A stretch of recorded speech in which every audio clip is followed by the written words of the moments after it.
Hello, it's Monday, August 31st, and that means two things. First, it is the anniversary of Edison's kinetograph, which you add in a few other technologies, plus the fact that the coffee pot was very far away from the computer science lab at Cambridge.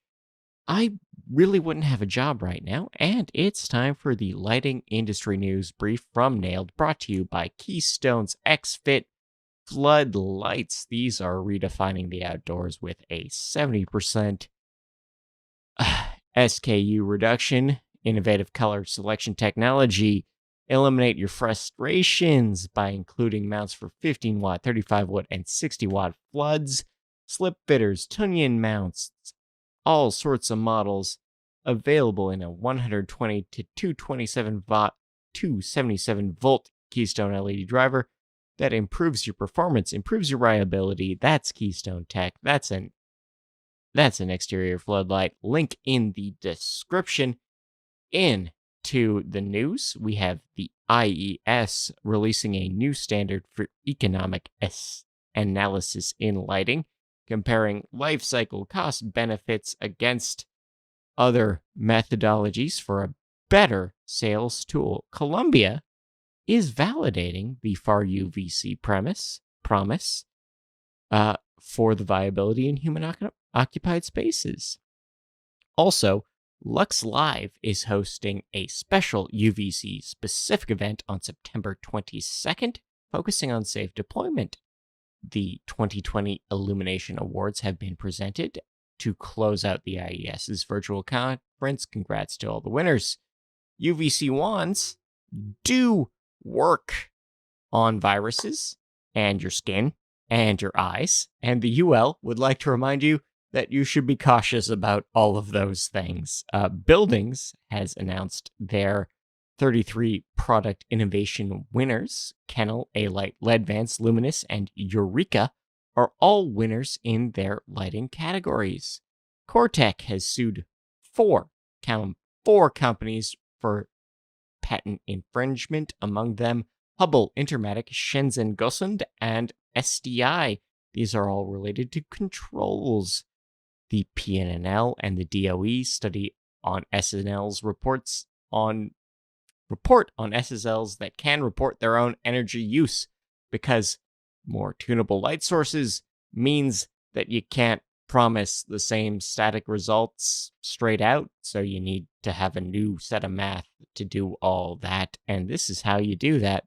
Episode 150 of Get a Grip on Lighting is now available, reversing the usual format as a newbie to the lighting field asks questions of Mike and Greg. It's a good one. It's a bit of a scrub Q&A. Have fun with that. You can now guess the size of lighting companies based on their bailout package. The PPP program, that's a little bit of an ATM machine thing. The PPP requirements reveal headcounts at a number of businesses. A UL lab in Italy has been certified as a DALI test house. A UL lab in Italy has been certified as a test house for DALI because of its ability to meet the DIIA's requirements. ALA's virtual symposium is now open for registration. You can view the full schedule online. NEMA has released their August Business Confidence Index. These are survey respondents being slightly more optimistic about the future. The IALD is looking for submissions for their awards. Comparing quarterly results, this is Randy Johnson analyzing 6 companies' most recent earning calls. The LIA is calling for more controls as part of the green recovery options for the UK. A perspective on paradigm changes from Fabian Bubendorf. This is the CEO of Origin Services, sharing his thoughts on the industry status right now. Inside.Lighting is recapping their first in-person lighting event in months in Dallas. Fluence, Inspire, are planning on hosting a webinar on retrofitting cannabis farms on the 10th. Check that out if that's up your alley. LED Specifier Summit is set for 2021 on April 8th in Denver. Yet another UVC robot has entered the fray against the virus. This is from Otsaw. Their ORX has been tested as effective. Artemides has released a new luminaire that releases regular light by day, but disinfects by night.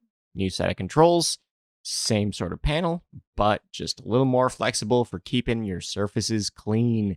Spark Media is the very first lighting industry marketing firm taking freelance contracts now. This is under direction of Christina Calloway. Paul Boken, a lighting designer, has been interviewed about working on public infrastructure projects.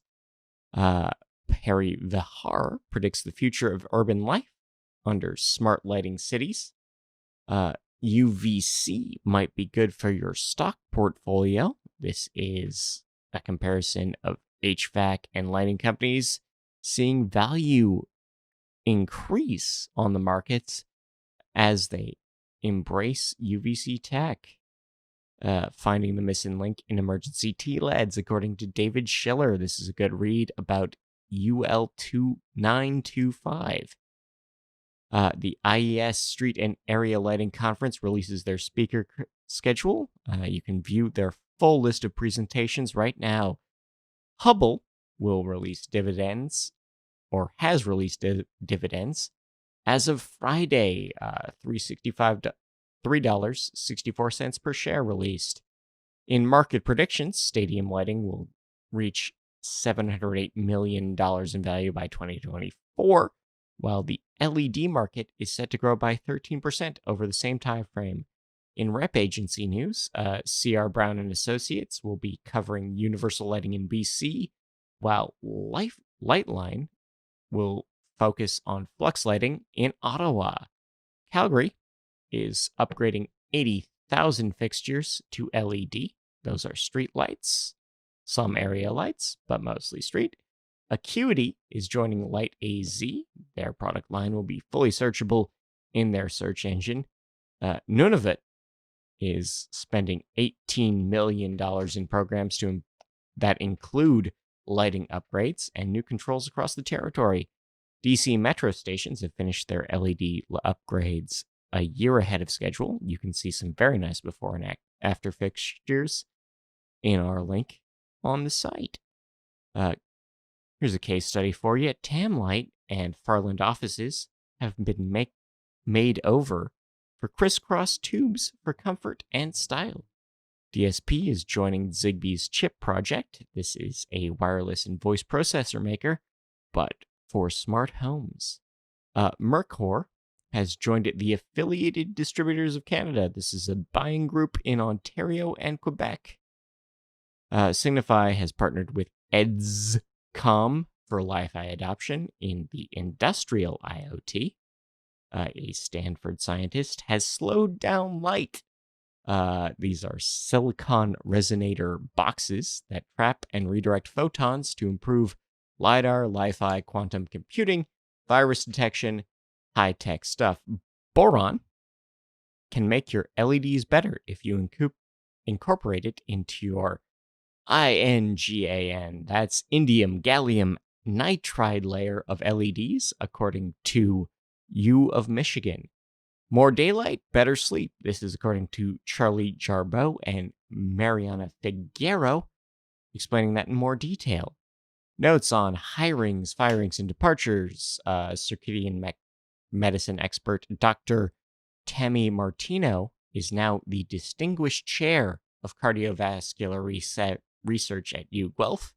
GE Lighting North America has named Derek Publicover as GM of Professional Solutions, Varouj Artokun as Regional Roadway and Municipal Sales Manager, and Taisa Vladimirova as Marketing Lead. Nicor has added Larry Herman as Regional Sales Manager, with Ben Sawtell, Patricia Franks and David Solis as District Sales Managers. And that's been me this week. I've been Scott Walker. This has been the Lighting Industry News Brief brought to you by Keystone Tech. Visit the link in the show notes. And of course, nailed. Get associated, get educated, get more out of your business. Until next time, we're just going to play some Bach. Have a great week.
Gott hat den Stein gelegt.